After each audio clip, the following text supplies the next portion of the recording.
बिस्मिल्लाहिर्रहमानिर्रहीम, अस्सलामुअलैकुम। आज का जो हमारा टॉपिक है वो है electric flux through a close surface enclosing a charge. पिछले टॉपिक में हमने बात की थी वो किस चीज़ की थी? इलेक्ट्रिक फ्लक्स की, कि हम किसी भी चीज़ का इलेक्ट्रिक फ्लक्स हम किस तरह से फाइंड कर सकते हैं। आज का टॉपिक इस लिहाज से भी इम्पॉर्टेंट है क्योंकि इसमें मैं आपको क्या करूँ, सिर्फ दो मेन पॉइंट्स बताऊँगा।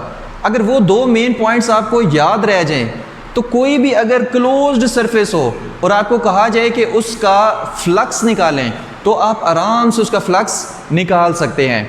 तो सबसे पहले इसके देखते हैं कि हमारे पास मेन पॉइंट्स कौन कौन से हैं। पहला स्टेप ये है कि हम इसका इंट्रोडक्शन करेंगे कि हमने आज इस टॉपिक में करना क्या क्या है। दूसरा, फ्लक्स फॉर फ्लैट सरफेस।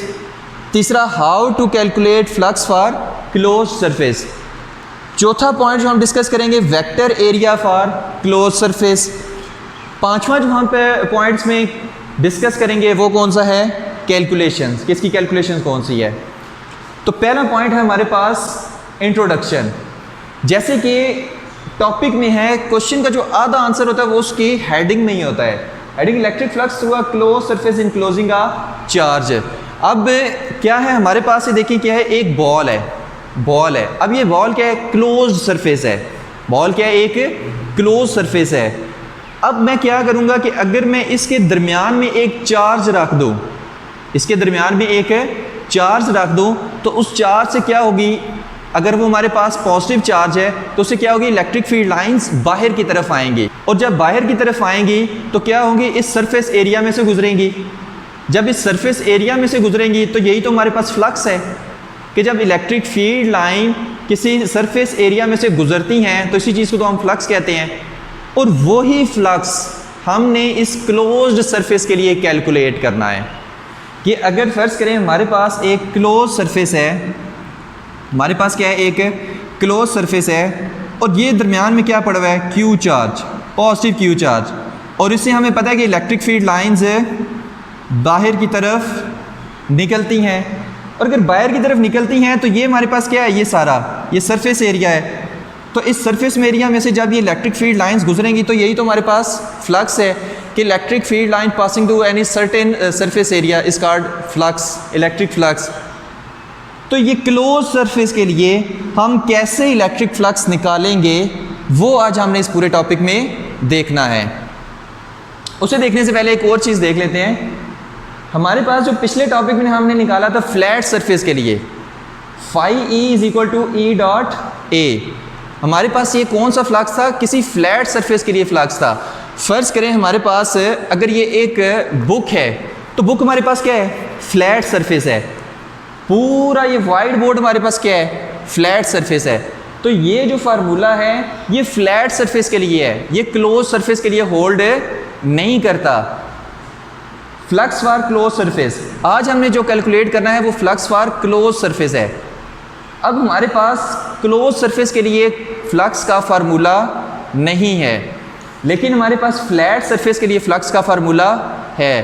तो आज हम देखेंगे कि फ्लैट सरफेस वाला फार्मूला यूज़ करके, जो कि phi is equal to E ए है, हम क्लोज सरफेस का फ्लक्स कैसे निकालते हैं। फ्लैट सरफेस के फार्मूले को यूज़ करके क्लोज सरफेस का फ्लक्स हम कैसे निकालते हैं। अब यहाँ पर देखिए ये हमारे पास क्या है? सारी की सारी क्लोज सरफेस है, फ्लैट सरफेस नहीं है। और मैंने पहले क्या कहा था कि हमारे पास जो फार्मूला है वो फ्लैट सरफेस के लिए है। तो मैं कुछ ऐसा करूँगा कि इसमें कुछ ऐसी चेंजिंग्स लाऊंगा कि ये जो क्लोज सरफेस है ये किसी तरीके से मेरे पास फ्लैट सरफेस वाला फार्मूला इस पे होल्ड कर सके।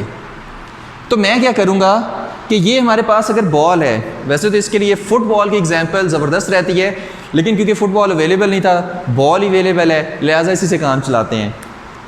बॉल क्या है? क्लोज सरफेस है, फ्लैट सरफेस तो नहीं है, ठीक है। तो मैं क्या करूँगा, इसको स्मॉल पैचेस में डिवाइड कर दूँगा। अब मैंने क्या किया, इस पर एक ये डब्बा सा बना दिया है। मैंने क्या किया, इस पर एक डब्बा सा बना दिया है। यहाँ पर मैंने क्या किया, इस पर एक पैच सा बना दिया, डब्बा सा बना दिया। अब अगर मैं पूरी बॉल को छोड़ दूँ तो ये जो एक सिर्फ ये एक डब्बा सा है, ये मेरे पास क्या फ्लैट नहीं है? अगर तो ये फ्लैट है, सिर्फ इस डब्बे की बात कर रहा हूँ, तो फिर मैं इस पे फ्लैट सरफेस वाला फ्लक्स का फार्मूला लगा सकता हूँ। अब अगर मैं एक और इधर डब्बा बना दूँ,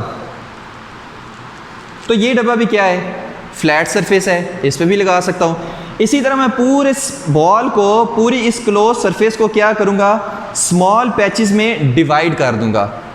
जब स्मॉल पैचेस में इसको डिवाइड कर दूँगा तो मैं क्या करूँगा कि हर पैच का अलग अलग से इलेक्ट्रिक फ्लक्स निकालूँगा। जब हर पैच का अलग अलग से इलेक्ट्रिक फ्लक्स निकालूँगा तो एंड में मैं क्या करूँगा, उन सब पैचेस के इलेक्ट्रिक फ्लक्स को ऐड कर दूँगा। जब इन सब पैचेस के इलेक्ट्रिक फ्लक्स को मैं ऐड कर दूंगा तो हमारे पास electric flux of closed surface निकल आएगा। कब, जबकि चार्ज जो है वो इसके मिड में पड़ा हुआ हो। ठीक है, थोड़ा सा इसको डायग्राम से भी समझ लेते हैं कि देखें यहाँ पे मैंने क्या किया कि एक पूरी एक क्लोज सरफेस है, इसको स्मॉल पैचेस में मैंने क्या किया, डिवाइड कर दिया। क्लोज सरफेस है तो यहाँ भी एक पैच बन जाएगा, यहाँ भी पैच बन जाएंगे, यहाँ भी पैच बनेंगे, बहुत सारे इस पर पैचेस से बन जाएंगे। उन सब पैचेस का अलग अलग से हम इलेक्ट्रिक फ्लक्स निकालेंगे और फिर उसको ऐड अप करेंगे तो क्लोज सरफेस के लिए हमारे पास टोटल इलेक्ट्रिक फ्लक्स निकल आएगा ड्यू टू चार्ज, जो कि क्या है, इस स्फीयर के मिड में पड़ा हुआ है। टॉपिक के शुरू में मैंने कहा था कि मैं इस टॉपिक की आपकी दो इंपॉर्टेंट चीज़ें बताऊंगा, अगर वो याद रह गई तो सारे का सारा टॉपिक आपका ये क्लियर है। तो उसमें जो फर्स्ट इंपॉर्टेंट चीज़ है, जो पहले मैं बता चुका हूँ कि अगर क्लोज सरफेस का हमें फ्लक्स निकालना है तो हम क्या करेंगे, उसको स्मॉल पैचेस में डिवाइड करेंगे। क्यों डिवाइड करेंगे, ताकि हम उस पर फ्लैट सरफेस वाला फ्लक्स का फार्मूला लगा सकें। फिर उन सारे पैचेस के फ्लक्स वाला जो फार्मूला है फ्लैट सरफेस वाला, जो हमने उन सारे पैचेस के लिए निकाला है, उन सब को हम ऐड अप करेंगे। ऐड अप करेंगे तो हमारे पास टोटल इलेक्ट्रिक फ्लक्स निकल आएगा इस क्लोज्ड सरफेस का। पहला पॉइंट तो ये था कि स्मॉल पैचेस में डिवाइड करेंगे। अब जो दूसरा मेन पॉइंट आता है उसमें कि vector area for closed surface. Flat surface के लिए हमने देखा था कि जो वेक्टर एरिया है हमारे पास, वो हम क्या कर सकते हैं कि आउटवर्ड भी ले सकते हैं। पिछले वीडियो में मैंने बताया था कि प्लेन सरफेस के हमेशा परपेंडिकुलर होगा वेक्टर एरिया। तो फ्लैट सरफेस के हम ये जो वेक्टर एरिया है, ये हम आउटवर्ड भी ले सकते हैं, ये हम इनवर्ड भी ले सकते हैं। ठीक है, लेकिन क्लोज सरफेस के लिए ये रूल नहीं है। क्लोज सरफेस के लिए याद रखना है कि ये जो वेक्टर एरिया है ये हम लेंगे तो प्लेन सरफेस के परपेंडिकुलर ही, लेकिन शर्त ये है कि vector area for close surface is always outward from the close surface. कि जो वेक्टर एरिया होगा वो इस क्लोज सरफेस के हमेशा आउटवर्ड होगा। अब ये स्मॉल पैच है तो इसका वेक्टर एरिया बाहर, वेक्टर एरिया बाहर, वेक्टर एरिया बाहर, वेक्टर एरिया बाहर। अब ये फ्लैट सरफेस के, ये फ्लैट सरफेस जो थोड़ी सी है, इसका ये वेक्टर एरिया कौन सा एंगल बना रहा है, 90 डिग्री का। तो अभी भी पैरेलल सरफेस के ये वेक्टर एरिया क्या है, परपेंडिकुलर है, लेकिन क्या है, आउटवर्ड है। अब यही वेक्टर एरिया इस बॉल के इनवर्ड नहीं हो सकता, क्योंकि तब भी तो 90 का ही एंगल बनाएगा, लेकिन ऐसा पॉसिबल नहीं है। ये रूल हमारे पास क्लोज सरफेस के लिए नहीं है। Always perpendicular to plane surface but outward, inward नहीं हो सकता। तो ये एक चीज़ याद रखनी है। इसकी एग्जांपल्स भी चेक कर लेते हैं कि अगर हमारे पास ये कोई क्लोज्ड सरफेस है, कोई भी क्लोज सरफेस है, जैसे हमारे पास लूडो का दाना होता है, तो क्या ये क्लोज सरफेस है, तो उसका हमें कहा जाए कि इसका वेक्टर एरिया फाइंड करो। तो वेक्टर एरिया इसका इस सरफेस का यहाँ पर होगा, इस सरफेस का यहाँ पर, इसका यहाँ पर, इसका यहाँ पर। ये सारे क्या हैं, वेक्टर एरिया आउटवर्ड हैं, इनवर्ड नहीं हो सकता, आउटवर्ड होंगे। अभी इसी तरह अगर हमारे पास कोई भी सिलेंडर है, कोई भी सिलेंडर है, तो सिलेंडर क्या है, क्लोज्ड है बिल्कुल। सिलेंडर के ऐसे क्लोज्ड है बिल्कुल, ऊपर से भी ऐसे कर्व है, ऊपर से भी क्लोज्ड है, नीचे से भी क्लोज्ड है। तो उसका वेक्टर एरिया कैसे निकालेंगे? तो ये हमारे पास क्या है, सिलेंडर की ये वाली सरफेस फ्लैट है, तो इसका वेक्टर एरिया अपवर्ड होगा। क्यों? एंगल कौन सा बना रहा है, 90 डिग्री का। इसका अलग से निकालेंगे, एंगल कौन सा बना रहे हैं, 90 डिग्री का। इसका अलग से एंगल कौन सा, 90, एंगल कौन सा, 90। लेकिन बात वही कि हमेशा आउटवर्ड होगा। अभी हम वापस अपने टॉपिक की तरफ आते हैं। हमारे पास क्या है कि एक कोई भी चार्ज है पॉजिटिव क्यू, जो कि इस क्लोज स्फीयर के मिड में पड़ा हुआ है। तो क्लोज स्फीयर के मिड में पड़ा हुआ है, तो इससे क्या होगा, इलेक्ट्रिक फील्ड लाइन आउटवर्ड निकलेंगी, ये जो ब्लू कलर की हैं। तो हमें कहा जा रहा है कि अगर आउटवर्ड इस सरफेस में से निकल रही हैं तो इस स्फीयर का फ्लक्स मालूम करो। तो मैंने क्या कहा था, स्मॉल पैचेस में डिवाइड करेंगे। तो ये हमने क्या किया, एक स्मॉल पैच बना लिया। इस पर हमने क्या किया, जैसे ये एक स्मॉल पैच बना लिया है, पूरी बॉल है, इस पर एक स्मॉल पैच बना लिया। अब इस स्मॉल पैच से इलेक्ट्रिक फील्ड लाइन किस तरह जा रही है, बाहर की तरफ, वेक्टर एरिया की तरह, वो भी बाहर की तरफ, इलेक्ट्रिक फील्ड भी बाहर की तरफ, और ये वेक्टर एरिया ये भी क्या है, आउटवर्ड फ्रॉम सरफेस है। अगर मैं इसी तरह का एक और पैच अगर यहाँ पर मैं बना दूँ, अगर यहाँ पर मैं कोई भी एक और पैच बना दूँ, तो इसकी जो हमारे पास इलेक्ट्रिक फील्ड लाइन है वो किस तरफ निकल रही है, यहाँ पर बाहर की तरफ। और अगर मैं यहाँ पर वेक्टर एरिया बनाना चाहूँ तो वेक्टर एरिया हमारे पास किस तरफ बनेगा, वो भी सरफेस के आउटवर्ड बनेगा, इस तरफ। अब फिर भी देखें कि सरफेस से वेक्टर एरिया कौन सा एंगल बना रहा है, 90 का। यहाँ भी पैच से कौन सा एंगल बना रहा है, 90 का, ठीक है। तो हमेशा वेक्टर एरिया क्या होगा, आउटवर्ड होगा। इसी तरह हमने क्या करना है कि इस पूरी सरफेस पे स्मॉल पैचेस बना लेने हैं, ठीक है। अब अगर मैं इसको नाम देना चाहूँ तो मैं क्या करूँगी, ये जो इस पैच से इलेक्ट्रिक फील्ड लाइंस बाहर निकल रही हैं उसको मैं E1 का नाम दे दूँ, और यहाँ पर ये जो एरिया वेक्टर है इसको मैं A1 का नाम दे दूँ। यहाँ पर जो इलेक्ट्रिक फील्ड लाइन है इसको मैं E2 का नाम दे दूँ, और ये जो वेक्टर एरिया है इसको मैं A2 का नाम दे दूँ।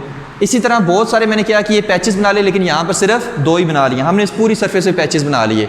अब हम उनकी कैलकुलेशन करने जा रहे हैं कि उनके जितना भी फ्लक्स निकलेगा उनको ऐड अप करेंगे। फर्स्ट ऑफ ऑल हम देखते हैं कि अगर ये वाली हमारे पास फर्स्ट पैच की अगर हम बात करें तो क्या होगा, इसको मैं phi1 का नाम दे लेता हूँ। अगर phi1 का नाम दूँ तो इस पैच के लिए हमारे पास फ्लक्स का फार्मूला क्या है, E डेल्टा A हम लिखेंगे, और यहाँ पर E1 है तो यहाँ पर 1 लिख दें, A1 है यहाँ पर 1 लिख दें। अब क्वेश्चन ये राइज होता है कि मैंने डेल्टा जो है वो A के साथ क्यों लिखा है, E के साथ क्यों नहीं लिखा। वो इसलिए लिखा है क्योंकि चार से जितनी भी इलेक्ट्रिक फील्ड लाइन निकल रही हैं, चाहे वो इधर हैं, चाहे वो इधर हैं, चाहे वो इधर हैं, चाहे वो इधर हैं, या इधर हैं या इधर हैं, वो बिल्कुल सेम है, वो चेंज नहीं हो रही। जितनी इस सरफेस में से निकल रही हैं उतनी इधर से निकल रही हैं, उतनी इधर से, इसलिए हम उसके साथ डेल्टा नहीं लिखेंगे। लेकिन क्योंकि हमने सरफेस को स्मॉल पैचेस में डिवाइड किया हुआ है इसलिए हम उसको लिखेंगे delta A1, delta A2, delta A3। अब अगर मैं इस पैच की बात करूं तो यहाँ पर हमारे पास क्या आएगा, phi2 का इसको नाम दे लें, is equal to E2 delta A2। इसी तरह हमने पूरी सरफेस पे स्मॉल पैचेस बनाए हुए हैं, तो हम क्या करेंगे, यहाँ से एक लाइन से लगाएंगे कि बहुत सारे पैचेस है, हमें नहीं पता कितने हैं, n नंबर ऑफ पैचेस हैं।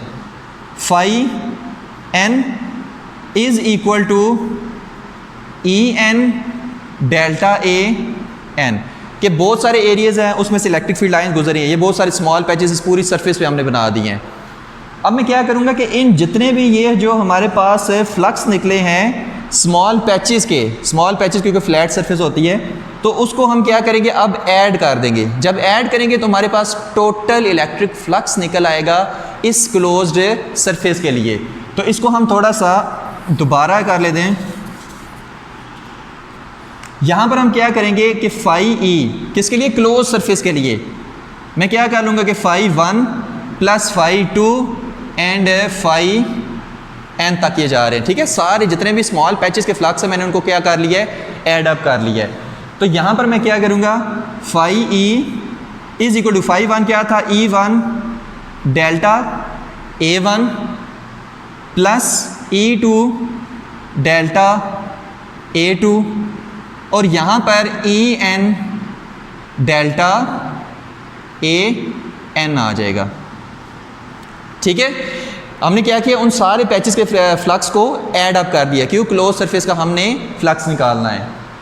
अब यहाँ पर मैंने क्या कहा था कि ये जो इलेक्ट्रिक फील्ड है ये सारी सरफेस में से एक जैसी है, क्योंकि चार्ज क्या है, मिड में पड़ा हुआ है जहाँ से इलेक्ट्रिक फील्ड लाइन निकल रही है। तो मैं क्या करूँगा कि E1 is equal to E2 is equal to En, सारी हम क्या करेंगे, इसको E के इक्वल लिख लेंगे, इसको हम क्या करेंगे, E के इक्वल लिख लेंगे, इस E के। तो यहाँ पर हमारे पास क्या आएगा, flux E is equal to E1 की जगह E और आगे डेल्टा A1 यहाँ पर क्या होगा, प्लस E2 की जगह भी सिंपल E लिख देंगे क्योंकि इलेक्ट्रिक फील्ड सेम है, तो डेल्टा A2, और En की जगह भी सिंपल E लिख देंगे और डेल्टा AN। अब क्या मैं यहाँ से E को कॉमन ले सकता हूँ? तो जब कॉमन लेंगे तो हमारे पास क्या आएगा, E कॉमन आ गया और यहाँ पर delta A1 plus delta A2 और डेल्टा AN आ जाएगा, फ्लक्स फॉर क्लोज सरफेस। अब यहाँ पर एक बात समझने वाली है कि यहाँ पर इलेक्ट्रिक फील्ड तो हमने बाहर निकली, अब अगर ये जो सारे पैचेस हैं delta A1 2 3 4 5 6 up to so on, जितने भी उस पर पैचेस बने हुए हैं, ठीक है, अगर मैं इन सब पैचेस को मिलाऊं, ये हमारे पास क्या है, पैचेस हैं A1 A2 A3 A4 A5 A6 A7 up to AN।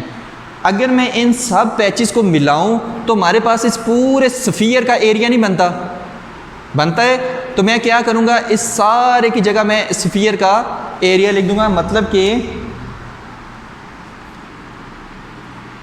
Area of sphere, मतलब कि जो delta A1 plus delta A2 plus delta A3 up to delta AN is equal to simple A लिख दूंगा, ठीक है। यहाँ भी इसको थोड़ा सा कर लेते हैं कि delta A1 plus delta A2 up to delta AN, इसको मैं सिंपल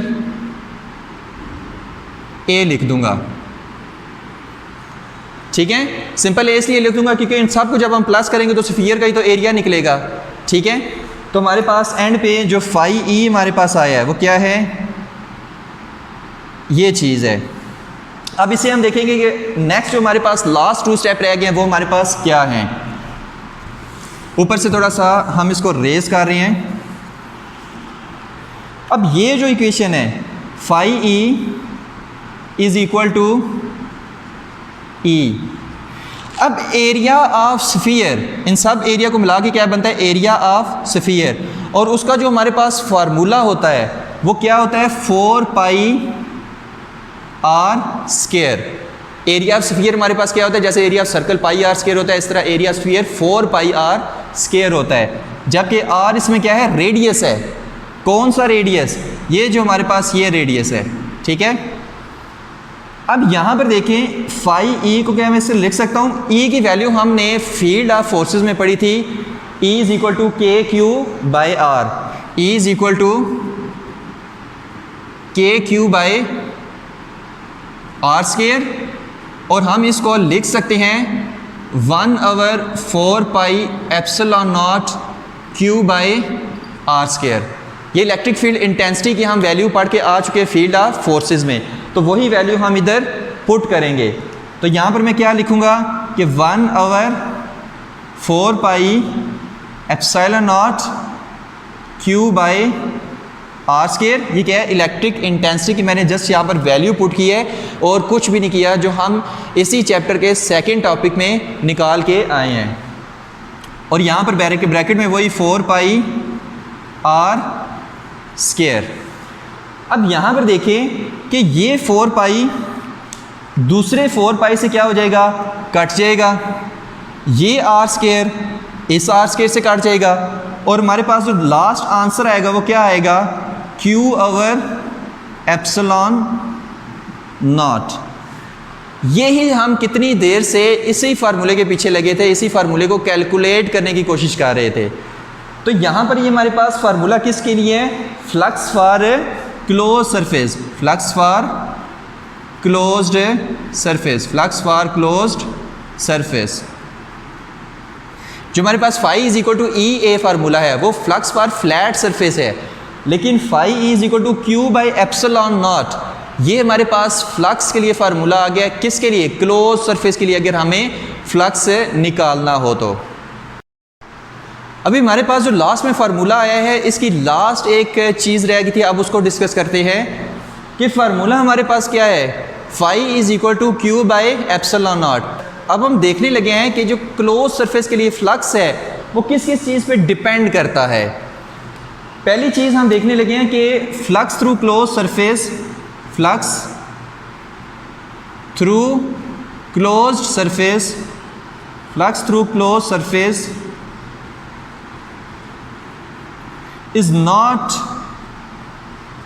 डिपेंड ऑन शेप। यानी कि जो क्लोज सरफेस का फ्लक्स है वो शेप पे डिपेंड नहीं करता। ज़रूरी नहीं है कि वो गोल स्फीयर की शक्ल में हो, या ज़रूरी नहीं है कि वो सिलेंडर की शक्ल में हो, या ज़रूरी नहीं है कि किसी भी हमारे पास स्पेसिफिक शेप की हो। ठीक है, वो कोई भी बेढंगी सी हमारे पास शेप हो सकती है, लेकिन शर्त क्या है कि क्लोज्ड होनी चाहिए। अब क्यों नहीं डिपेंड करता वो चीज़ देखनी है। अब अगर तो मैं दरमियान वाली क्लोज सरफेस को देखूँ जो क्या है, एक गोल सरफेस है, स्फीयर की शक्ल में है। अब यहाँ से देखिए जो इलेक्ट्रिक फील्ड लाइन निकल रही है वो कितनी है, 1 2 3 4 5 6 7 8 इलेक्ट्रिक फील्ड लाइन निकल रही हैं। अब मैंने क्या किया कि इसी के गिर्द एक बेढंगी सी शक्ल सी बना दी। ठीक है, बेढंगी सी तो बनाई है लेकिन है क्या, क्लोज्ड है। अब यहाँ पर देखें कि इसमें से कितनी इलेक्ट्रिक फील्ड लाइन निकल रही है, 1 2 3 4 5 6 7 8। तो जो फ्लक्स इस क्लोज सरफेस का होगा जो दरमियान में है, वही फ्लक्स हमारे पास इस बाहर वाली शेप का होगा जो हमारे पास है इस क्लोज सरफेस के बाहर है। यानी इन दोनों का फ्लक्स हमारे पास क्या होगा, सेम होगा। Q by epsilon naught formula ही लगेगा, यानी कि शेप पे डिपेंड नहीं करती, फ्लक्स क्या होगा, एक जैसा होगा। अच्छा, अगर शेप पे डिपेंड नहीं करती तो किस किस चीज़ पे डिपेंड करती है, दो चीज़ों पे फ्लक्स डिपेंड करता है क्लोज सरफेस का। एक तो डिपेंड करता है Q पे, एक डिपेंड करता है एप्सिलॉन नॉट पे। Q पे किस तरह डिपेंड करता है, यानी कि एक डिपेंड किस चीज़ पे कर रहा है, हमारे पास चार्ज पे डिपेंड कर रहा है कि ये जो हमने दरमियान में चार्ज रखा हुआ है जिससे हमारे पास ये इलेक्ट्रिक फील्ड लाइन निकल रही हैं, ये कितने मैग्नीट्यूड का है, बड़ा चार्ज है, छोटा चार्ज है, किस किस्म का ये चार्ज है। ठीक है, ये किस पे डिपेंड करता है, ये जो क्लोज सरफेस का फ्लक्स है। दूसरी जिस चीज़ पे डिपेंड करता है वो क्या है, एप्सिलॉन नॉट, जो कि क्या है, मीडियम। एप्सिलॉन नॉट मीडियम के लिए यूज़ होता है, यानी कि मीडियम पे भी डिपेंड करता है कि ये जो क्लोज सरफेस का चार्ज है ये हमारे पास किस मीडियम में पड़ा हुआ है, वाटर में पड़ा है, ग्लास में पड़ा है, क्लोज सरफेस प्लास्टिक की बॉल में पड़ा हुआ है, किस मीडियम में पड़ा हुआ है। ठीक है, तो दो चीज़ों पे डिपेंड करता है, एक चार्ज पे क्लोज सरफेस के लिए फ्लक्स, एक मीडियम पे कि किस मीडियम में ये क्लोज सरफेस है, ये क्लोज सरफेस इस मीडियम की बनी हुई है। ठीक है, याद रखना है कि शेप पे डिपेंड नहीं करता। अब लास्ट मिनट में हम क्या करते हैं, इसको समराइज़ कर लेते हैं। सिर्फ 1 मिनट के अंदर कोशिश करेंगे कि इसको समराइज़ करें कि आज के इस पूरे टॉपिक में हमने असल में किया क्या है। तो मैंने क्या था, मेन पॉइंट पहले हमने इंट्रोडक्शन देखा कि इस टॉपिक में हम करने क्या लगे हैं कि एक स्फीयर है, उसका हम चार्ज उसके मिड में पड़ा हुआ है, उसका इलेक्ट्रिक फ्लक्स निकालना है। दूसरा फ्लक्स फॉर फ्लैट सरफेस, उस स्फीयर के हमारा इलेक्ट्रिक फ्लक्स निकालने के लिए हम फ्लैट सरफेस वाले फार्मूले को यूज़ करते हैं, स्मॉल पैचेस में स्फीयर को डिवाइड करके। How to calculate flux for close surface, ये हमने देखा कि किस तरह से कैलकुलेट करेंगे, उसे स्मॉल पैचेस में डिवाइड करके हर पैच का अलग अलग इलेक्ट्रिक फ्लक्स निकालेंगे और उसको ऐड अप कर देंगे। Vector area for close surface, कि हमारे पास vector area for close surface always outward from close surface होगा, इनवर्ड कभी भी नहीं होगा। परपेंडिकुलर तो होगा प्लेन सरफेस के, लेकिन हमेशा आउटवर्ड होगा। पांचवी चीज़ हमने देखी है कैलकुलेशन, कि उस सारे को हम ऐड अप किस तरह से करेंगे। तो ये था हमारा आज का टॉपिक क्लोज सरफेस के लिए। इसमें जो हमारे पास MCQs बन सकते हैं वो थोड़ा सा चेक कर लेते हैं। ये हमारे पास पहली चीज़ है कि लॉन्ग क्वेश्चन में आता है। दूसरी चीज़ है कि इसमें से MCQs कौन कौन से बन सकते हैं, वो कहेंगे कि E.A जो फार्मूला है ये किस सरफेस के लिए है, फ्लैट सरफेस के लिए है, कर्व सरफेस के लिए है, क्लोज सरफेस के लिए है, ये किस सरफेस के लिए है, तो वो फ्लैट सरफेस के लिए है। उसके बाद हम कहेंगे कि जो हमारे पास क्लोज सरफेस का फार्मूला है वो कौन सा है, Q बाई एप्सिलॉन नॉट है, E.A है, दो कोई और आगे फार्मूले दे देगा। तो हमने कहना है कि क्लोज सरफेस के लिए जो फार्मूला है वो Q बाई एप्सिलॉन नॉट है। तीसरी चीज़ जो हमसे वो पूछ सकता है कि जो vector area of close surface है वो क्या होता है, कि आउटवर्ड होता है या कहाँ इनवर्ड होता है। ठीक है, वो नीचे ऑप्शन दे देगा कि आउटवर्ड, इनवर्ड, ठीक है, इंक्लाइंड होगा, किस तरह से होगा। तो जो आपने ऑप्शन टिक करना है वो कौन सा है, कि आउटवर्ड होगा। ठीक है, इसके अलावा जो टॉपिक में हम पूछ सकते हैं कि फ्लैट सरफेस के लिए फ्लक्स कब मैक्सिमम होगा, परपेंडिकुलर प्लेन सरफेस हो तो कब मिनिमम होगा, जब plane surface parallel to electric field line होगा तब फ्लक्स मिनिमम होगा। तो इस तरह के MCQs इसके बन सकते हैं। लॉन्ग क्वेश्चन बनता है, उसके बाद शॉर्ट क्वेश्चन भी इसमें बन सकते हैं। तो ये था आज का हमारा टॉपिक इलेक्ट्रिक फ्लक्स निकालने के लिए क्लोज सरफेस का, कि अगर चार्ज मिड में पड़ा हो। होप्स हो कि आपको पसंद आया होगा। Thank you very much.